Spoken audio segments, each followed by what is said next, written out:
So Blizzard Entertainment haven't really gained a command over the Diablo franchise for years now, but I'm really impressed on how Diablo 4 is looking, and one of the reasons is because of the game director Joe Shelley, but mainly because of the player progression system in the game. It's complex, it's creative, it looks fun. I'm really happy with Joe Shelley, the game director, and the way he's kind of steered the ship for Diablo 4. When players get a sense of reward or unlock something new, it gives them a reason to keep playing and keeps them interested in the game.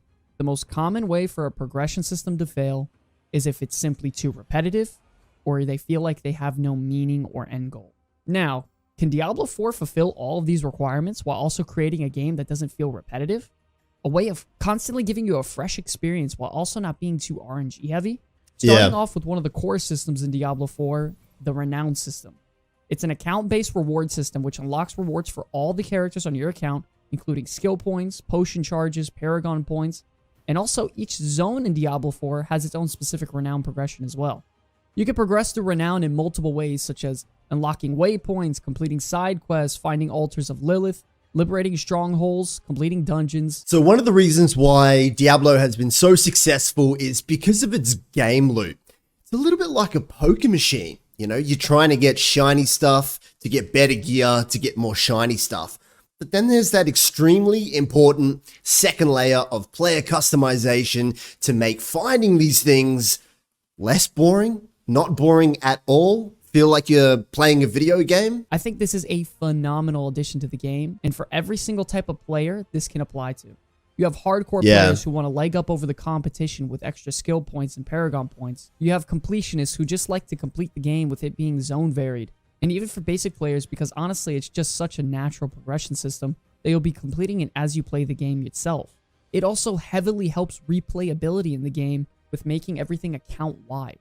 I would easily rate this a perfect system because it's fun, unique, engaging, and helps in every aspect of the game no matter the type of player you are. Another quick system that engages in more exploring and discovery while also helping replayability is the Altars of Lilith.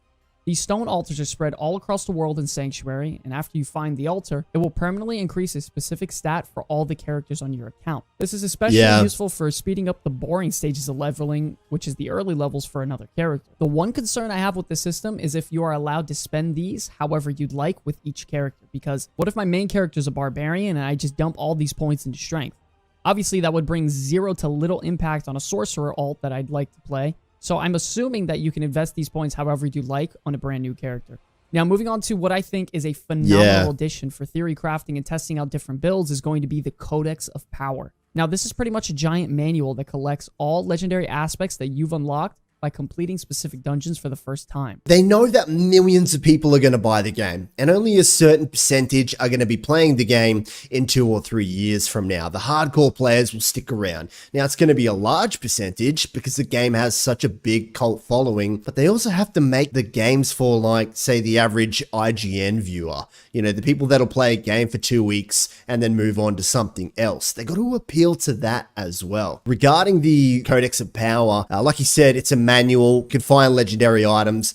I'm not sure just how well this is going to work. It only solves one problem, in my opinion, and that is if there's a specific legendary item that you need for your character for that build, and you've just got bad RNG, right? Diablo 3 suffered from that with set pieces. You could play the game for 2 weeks and never get that last set piece that you need, that your build relies on. Overall, I think it's a good system as well. And for those of you that don't know, every dungeon in Diablo 4 unlocks specific legendary aspects for your Codex of Power manual, and there are a very wide variety of aspects, some for offensive, defensive, resource, utility, and even mobility. These unlocks also include aspects usable for other classes, by the way, which, once again, I think it's incredible for the game's long-term health and pushing replayability more and more because no one wants to play a game where right when you make a fresh new character, you need to start over every system they have in the game that you've worked weeks or months on previously on your main character.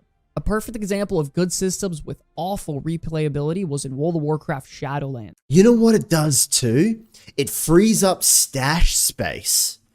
Of good systems with awful replayability was in World of Warcraft Shadowlands, where you had so many great systems and so many things working for the game, but it started to feel like a chore because it was endless. And the worst part is that you had to start all over on every character you created, which turned 5 jobs a week on your main character into over 20 every week if you wanted to have 1 or 2 ults. And seeing Diablo 4 really honing in on this and not allowing it to happen just feels so amazing and is very refreshing as a player, whether you're casual or hardcore. Now back to the aspects that you unlock. You can actually take these and imprint them on rare and legendary items you acquire out in the open world, which very easily helps you cater to your build with having the choice of power wherever it may need be. Now it is important to note that these powers you can imprint anytime you want aren't the strongest. They are set at the lowest legendary value, which honestly I think is great because it still gives you the want and desire to find specific legendary powers at their best power scale, but it also allows you to test out builds and playstyles very easily whenever you'd like, which for me makes me want to keep playing different builds, different power sets on all sorts of different characters. The only issue I have with this system is that you have the opportunity to make your... Dude, see that gameplay footage right there on the druid? See that there? This rock? Which for me makes me want Watch to him keep chuck playing this different boulder. builds, different power sets on all sorts of different characters. The only issue I have with this...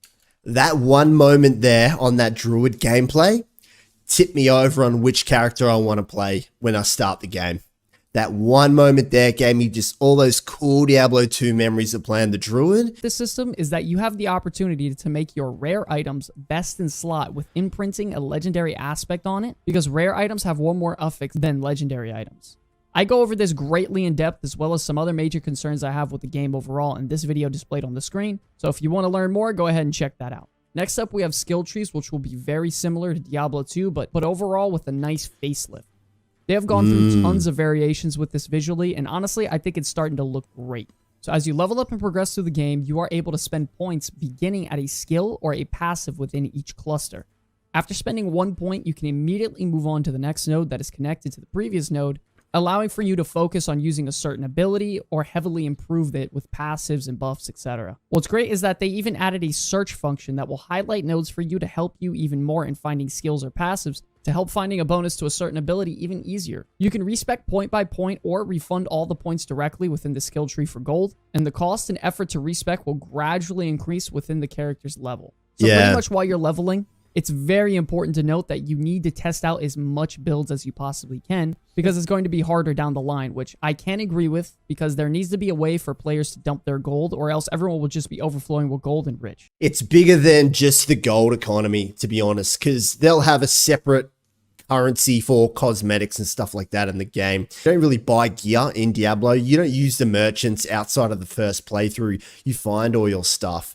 I think it has a heavier role more on the psychological level, right?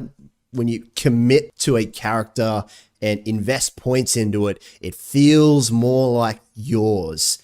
Okay, so now I've saved the best for last, the only system in Diablo 4 that I am actually worried about, and it's going to be the Paragon system. Now pay attention very carefully, as this can get very confusing fast. Now this system unlocks at level 50 and will serve as an endgame system. How it works is you will earn 1 Paragon point every quarter of a level, earning 4 Paragon points total per level, up to level 100. So you start at the center of your class board and work outward from there, unlocking tiles with points that you acquire. Now, I love the idea of getting 4 points per level to give you these little micro dopamine hits. But coming from a visual perspective, this thing is incredibly intimidating for beginners.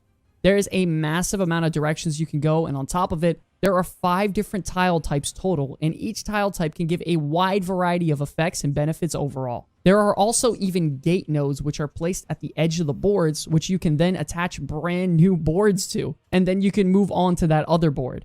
And before you attach the new board, you could also rotate it to optimize which of the 4 gates you'd like to start at. On top of it all, there is also a glyph system embedded into the Paragon board that you insert a glyph into a Paragon tile, and it will give the adjacent tiles a major bonus. We do know right now that glyphs have levels, which can be increased by completing certain dungeons, and increasing a glyph's level increases its radius on the tiles it affects nearby. Yeah, see, here's the thing, like, he expressed concerns about new players being intimidated by it. Honestly, the people who are playing these games aren't intimidated by this stuff. They really enjoy it. I'll give it maybe a certain percentage of people might be a little bit, intimidated. Here's the thing, like, we live in a time now where most of these players will just watch a YouTube build and find out what's the most optimized way to level your character. They feel intimidated. On the other hand, when you've got hardcore players like myself that really get into it, there's nothing funner than theory crafting and testing this stuff out. Man, when you combo a system like this that's that complex on top of a very complex itemization system, it's literally infinite on all the different choices you can make. After all that mountain of information, to me personally,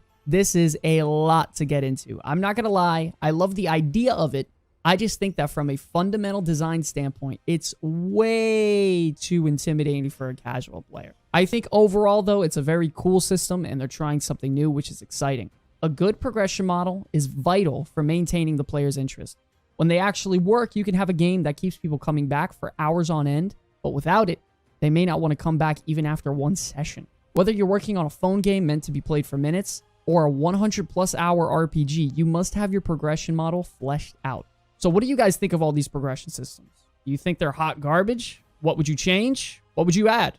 I think we have a pretty solid game, to be honest, on our hands, and I'm truly excited to be making content on it. And if you guys want to see more, please don't forget to consider subscribing. I feel like the Paragon system unlocking at level 50 kind of solves the too complicated for beginners problem. Yeah, he's right. If you made it to level 50, you probably have a decent grasp of the game. What a beautifully put together video too. I can't believe that was 9 minutes. That was so well done. Yeah!